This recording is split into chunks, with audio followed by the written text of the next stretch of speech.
हाँ जी 8th class बेटा 5.1 ਜਿਹੜੀ ਤੁਸੀਂ ਅੱਜ ਕਰਨੀ ਹੈ ਥੋੜੀ ਜੀ ਸਮਝ ਲਓ। ਪਹਿਲੇ ਸਵਾਲ 'ਚ ਬਸ ਬੇਟਾ ਆਪਾਂ ਨੂੰ ਦੱਸਣਾ ਹੈ ਕਿ ਕਿਹੜੇ ਆਪਸ਼ਨ 'ਚ ਆਪਾਂ ਨੂੰ ਆਏ ਚਿੱਤਰ ਬਣਾਉਣਾ ਹੈ ਤੇ ਕਿਹੜੇ 'ਚ ਨਹੀਂ ਬਣਾਉਣਾ। ਪਹਿਲਾਂ ਦੇਖੋ ਤੇ ਕਾਰਨ ਵੀ ਦੱਸਣਾ ਹੈ। ਪਹਿਲਾ ਡਾਕੀਏ ਦੇ ਥੈਲੇ ਵਿੱਚ ਵੱਖ-ਵੱਖ ਖੇਤਰਾਂ ਦੀ ਚਿੱਠੀਆਂ ਦੀ ਗਿਣਤੀ। ਇਸ 'ਚ ਦੇਖੋ ਬੇਟਾ ਕਿਉਂਕਿ ਚਿੱਠੀ ਦੇ ਉੱਤੇ ਖੇਤਰ ਦਾ ਨਾਮ ਲਿਖਿਆ ਹੋਏਗਾ ਤੇ ਸਾਨੂੰ ਤਾਂ ਕੁਝ ਕਰਨ ਦੀ ਜ਼ਰੂਰਤ ਹੀ ਨਹੀਂ ਹੈ, ਇਸ ਕਰਕੇ ਆਪਾਂ ਨੂੰ ਆਏ ਚਿੱਤਰ ਨਹੀਂ ਬਣਾਉਣਾ ਪਏਗਾ। ਕਿਸੇ ਖੇਡ ਮੁਕਾਬਲੇ ਵਿੱਚ ਹਿੱਸਾ ਲੈਣ ਵਾਲੇ ਖਿਡਾਰੀਆਂ ਦੀ ਉਚਾਈਆਂ। ਇਸ 'ਚ ਦੇਖੋ ਸਾਨੂੰ ਸਾਰੇ ਅੰਕੜੇ ਇਕੱਠੇ ਕਰਨੇ ਪੈਣੇ ਹੈ, ਸਾਰੀ ਸੂਚਨਾ ਇਕੱਠੀ ਕਰਨੀ ਪੈਣੀ ਹੈ, ਸੰਗਠਿਤ ਕਰਨੀ ਪੈਣੀ ਹੈ। ਇਸ ਲਈ ਅੰਕੜਿਆਂ ਨੂੰ ਦਰਸਾਉਣ ਦੇ ਲਈ ਆਏ ਚਿੱਤਰ ਦਾ ਪ੍ਰਯੋਗ ਕਰਨਾ ਪਏਗਾ। 5 ਕੰਪਨੀਆਂ ਦੁਆਰਾ ਬਣਾਈਆਂ ਕੈਸਟਾਂ ਦੀ ਗਿਣਤੀ। ਬੇਟਾ ਕੈਸਟਾਂ ਉੱਤੇ ਤਾਂ ਕੰਪਨੀ ਦਾ ਨਾਮ ਪਹਿਲਾਂ ਹੀ ਦਿੱਤਾ ਹੋਏਗਾ, ਇਸ ਲਈ ਸਾਨੂੰ ਕੋਈ ਸੂਚਨਾ ਨਹੀਂ ਇਕੱਠੀ ਕਰਨੀ ਪਏਗੀ ਤੇ ਆਏ ਚਿੱਤਰ ਬਣਾਉਣ ਦੀ ਜ਼ਰੂਰਤ ਨਹੀਂ ਹੋਏਗੀ। ਹਾਂਜੀ ਡੀ ਪਾਰਟ ਹੈ ਕਿਸੇ ਸਟੇਸ਼ਨ 'ਤੇ ਸਵੇਰੇ 7 ਵਜੇ ਤੋਂ ਸ਼ਾਮ 7 ਵਜੇ ਤੱਕ ਰੇਲ ਗੱਡੀਆਂ ਵਿੱਚ ਜਾਣ ਵਾਲੇ ਯਾਤਰੀਆਂ ਦੀ ਗਿਣਤੀ। ਇਸ 'ਚ ਵੀ ਸਾਨੂੰ ਸੂਚਨਾ ਇਕੱਠੀ ਕਰਨੀ ਪੈਣੀ ਹੈ ਤੇ ਅੰਕੜਿਆਂ ਨੂੰ ਦਰਸਾਉਣ ਲਈ ਆਏ ਚਿੱਤਰ ਬਣਾਉਣਾ ਪਵੇਗਾ। ਠੀਕ ਹੈ ਜੀ, ਏ ਤੇ ਸੀ 'ਚ ਨਹੀਂ ਬਣਾਉਣਾ ਤੇ ਬੀ ਤੇ ਡੀ 'ਚ ਬਣਾਉਣਾ ਪਏਗਾ। ਦੂਜਾ ਸਵਾਲ ਬੇਟਾ ਬਹੁਤ ਇੰਪੋਰਟੈਂਟ ਹੈ, ਪੇਪਰ 'ਚ ਬਹੁਤ ਵਾਰ ਆਉਂਦਾ ਤੇ ਆਉਂਦਾ ਵੀ 6 ਨੰਬਰ ਦਾ ਹੈ। ਇਹ ਜਿਹੜਾ ਚੈਪਟਰ ਵੈਸੇ ਹੀ ਬਹੁਤ ਇੰਪੋਰਟੈਂਟ ਹੈ।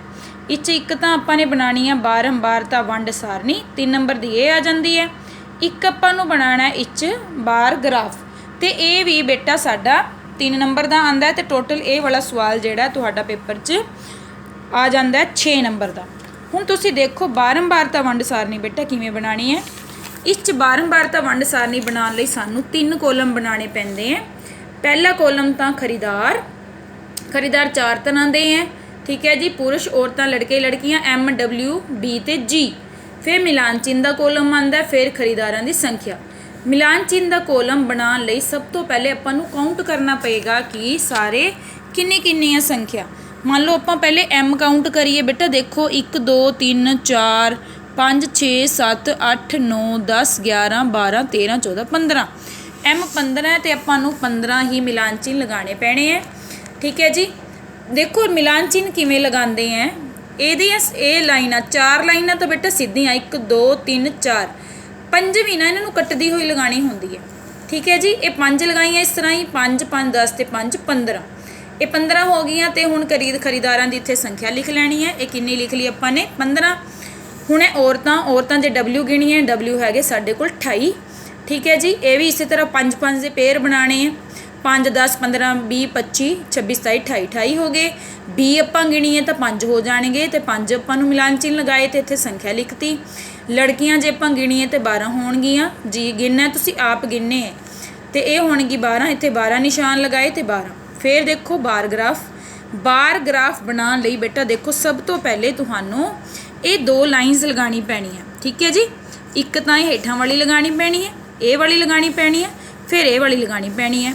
ਲਾਈਨ ਲਗਾਉਣ ਤੋਂ ਬਾਅਦ ਤੁਸੀਂ 1-1 ਸੈਂਟੀਮੀਟਰ ਦੇ ਗੈਪ ਤੇ ਇਸ ਤਰ੍ਹਾਂ ਤੁਸੀਂ ਫੁੱਟੇ ਨੂੰ ਨਾ ਇਸ ਤਰ੍ਹਾਂ ਰੱਖ ਲਿਓ ਜ਼ੀਰੋ ਦੇ ਲੈਵਲ ਤੇ। ਫਿਰ 1-1 ਸੈਂਟੀਮੀਟਰ ਤੇ ਪਹਿਲੇ ਤੁਸੀਂ ਡੋਟ ਲਗਾਈਓ, ਇੱਥੇ 1-1 ਸੈਂਟੀਮੀਟਰ ਡੋਟ ਲਗਾ ਲਈ। ਇਸੇ ਤਰ੍ਹਾਂ ਇੱਧਰ ਵੀ ਸਭ ਤੋਂ ਪਹਿਲੇ ਡੋਟ ਲਗਾਉਣੀ ਹੈ ਦੋਨੋਂ ਪਾਸੇ, ਇੱਧਰ। ਠੀਕ ਹੈ, 1-1 ਸੈਂਟੀਮੀਟਰ ਦੇ ਗੈਪ ਤੇ। ਇਹ ਗੈਪ ਜ਼ਰੂਰ ਬਰਾਬਰ ਹੋਏ, ਨਹੀਂ ਤਾਂ ਮੈਂ ਸਵਾਲ ਗਲਤ ਕਰਨਾ ਹੈ, ਪਹਿਲੇ ਹੀ ਧਿਆਨ ਨਾਲ ਸੁਣ ਲਓ। ਫਿਰ ਤੁਸੀਂ ਦੇਖਣਾ ਹੈ ਕਿ ਖਰੀਦਾਰਾਂ ਦੀ ਸੰਖਿਆ ਸਭ ਤੋਂ ਛੋਟੀ ਸੰਖਿਆ 5 ਹੈ ਤੇ ਸਭ ਤੋਂ ਵੱਡੀ 28। ਕਹਿਣ ਦਾ ਮਤਲਬ ਅਸੀਂ 5 ਦਾ ਫਰਕ ਲਵਾਂਗੇ। ਆਪਾਂ ਨੂੰ ਇਹ ਆਪਣੇ ਆਪ ਸੋਚਣਾ ਪੈਣਾ ਆਪਾਂ ਕਿੰਨੇ ਦਾ ਫਰਕ ਲਈਏ ਕਿ ਬਹੁਤ ਜ਼ਿਆਦਾ ਵੀ ਨਾ ਖਾਨੇ ਬਣ ਜਾਣ, ਬਹੁਤ ਘੱਟ ਵੀ ਨਾ। ਤੇ ਆਪਾਂ ਆਪਣੇ ਹਿਸਾਬ ਨਾਲ ਇੱਥੇ 5 ਦਾ ਫਰਕ ਲਵਾਂਗੇ, ਫਰਕ ਬਰਾਬਰ ਹੋਣਾ ਚਾਹੀਦਾ। ਇੱਥੇ ਲਿਖ ਲਿਆ 5 10 15 20 25 30। ਠੀਕ ਹੈ, 5 ਦਾ ਫਰਕ ਲੈ ਲਿਆ। ਖਰੀਦਾਰਾਂ ਦੀ ਸੰਖਿਆ ਇਹ ਵੀ ਲਿਖਣਾ ਜ਼ਰੂਰੀ ਹੈ। ਨੀਚੇ ਹੈਗੇ ਖਰੀਦਾਰ ਦਰਸਾਏ ਹੈ M W B ਤੇ G। ਠੀਕ ਹੈ, ਹੁਣ ਦੇਖੋ ਬੇਟਾ ਇਹ ਕਿਵੇਂ ਬਣਾਉਣਾ ਹੈ, ਕਿਉਂਕਿ M ਸਾਡੇ ਕੋਲ 15 ਸੀ। ਤੁਸੀਂ ਇਹ 15 ਦੀ ਸੀਧ ਬਣਾਉਣ ਲਈ ਫੂਟਾ ਇਸ ਤਰ੍ਹਾਂ ਰੱਖਣਾ ਪੈਣਾ। ਫੂਟਾ ਇਸ ਤਰ੍ਹਾਂ ਰੱਖ ਕੇ 15 ਦੀ ਸੀਧ ਤੇ ਦੇਖੋ ਲਾਈਨ, ਫਿਰ ਤੁਸੀਂ ਉੱਪਰ 15 ਦੀ ਲਗਾਉਣੀ ਹੈ। ਠੀਕ ਹੈ, ਇਸੇ ਤਰ੍ਹਾਂ 28 ਦੀ ਕਿੱਥੇ ਹੋ ਗਿਆ 25, ਇੱਥੇ ਹੋ ਗਿਆ 26 27 28 ਦੀ ਸੀਧ 'ਚ ਲਗਾਉਣੀ ਹੈ। ਫਿਰ ਇਸੇ ਤਰ੍ਹਾਂ 5 ਦੀ ਸੀਧ 'ਚ ਤੁਸੀਂ ਫੂਟਾ ਰੱਖਣਾ। ਇਹ ਫੂਟਾ ਰੱਖ ਕੇ ਨਾ ਤੁਸੀਂ 5 ਦੀ ਸੀਧ 'ਚ ਲਗਾਉਣਾ। ਇਸੇ ਤਰ੍ਹਾਂ 12 ਦੀ। ਇਸ ਨੂੰ ਤੁਸੀਂ ਪੈਨਸਿਲ ਨਾਲ ਬਾਅਦ 'ਚ ਸ਼ੇਡ ਕਰ ਸਕਦੇ ਹੋ। ਇਹ ਧਿਆਨ ਰੱਖਿਓ ਬਾਰ ਗ੍ਰਾਫ ਸਿਰਫ ਔਰ ਸਿਰਫ ਪੈਨਸਿਲ ਨਾਲ ਬਣਾਉਣਾ ਹੈ, ਕਿਉਂਕਿ ਇਹ ਕੰਸਟਰਕਸ਼ਨ ਵਰਕ ਹੈ। ਕੰਸਟਰਕਸ਼ਨ ਵਰਕ ਮੈਂ ਕਿਹਾ ਹਮੇਸ਼ਾ ਹੀ ਤੁਸੀਂ ਕਰਨਾ ਪੈਨਸਿਲ ਨਾਲ, ਇਸ 'ਚ ਪੈਨ ਯੂਜ਼ ਨਹੀਂ ਕਰਨਾ ਕਿਸੇ ਬੱਚੇ ਨੇ। ਹੁਣ ਨੈਕਸਟ ਸਵਾਲ ਦੇਖੋ, ਤੀਜੇ ਸਵਾਲ 'ਚ ਆਪਾਂ ਨੂੰ 30 ਮਜ਼ਦੂਰਾਂ ਦੀ ਹਫ਼ਤੇ ਦੀ ਆਮਦਨ ਦਿੱਤੀ ਹੋਈ ਹੈ ਅਤੇ ਇਸ 'ਚ ਆਪਾਂ ਨੂੰ ਅੰਤਰਾਲ ਵੀ ਦਿੱਤਾ ਹੋਇਆ ਕਿ 800 ਤੋਂ 810 10-10 ਦਾ ਫਰਕ ਲੈ ਕੇ ਤੁਸੀਂ ਬਾਰੰਬਾਰਤਾ ਵੰਡ ਸਾਰਣੀ ਬਣਾਓ। 10-10 ਦਾ ਫਰਕ ਉਹਨਾਂ ਨੇ ਕਿਹਾ ਹੈ, ਤੁਸੀਂ 10 ਦਾ ਫਰਕ ਲੈਣਾ ਹੈ। 800 ਤੋਂ 810, ਇਹਨੂੰ ਤੋਂ ਬੋਲਣਾ, ਮਾਈਨਸ ਨਹੀਂ। 10-10 ਦਾ ਫਰਕ ਲੈ ਕੇ ਆਪਾਂ ਨੇ 900 ਤੱਕ ਬਣਾ ਲਿਆ, ਕਿਉਂਕਿ 900 ਤੋਂ ਵੱਡੀ ਕੋਈ ਸੰਖਿਆ ਨਹੀਂ ਹੈ। ਹੁਣ ਇਸ 'ਚ ਇੱਕ ਗੱਲ ਬਸ ਧਿਆਨ ਰੱਖਣੀ ਆ, ਸਭ ਤੋਂ ਪਹਿਲੇ ਜਦੋਂ ਤੁਸੀਂ ਮਿਲਾਨ ਚਿੰਨ੍ਹ ਲਗਾਓਗੇ 830 ਹੈ। 830 ਦੇਖੋ ਦੋ ਪਾਸੇ ਆ ਰਿਹਾ, ਇੱਕ ਤਾਂ ਇੱਥੇ ਇੱਕ ਤਾਂ ਇੱਥੇ।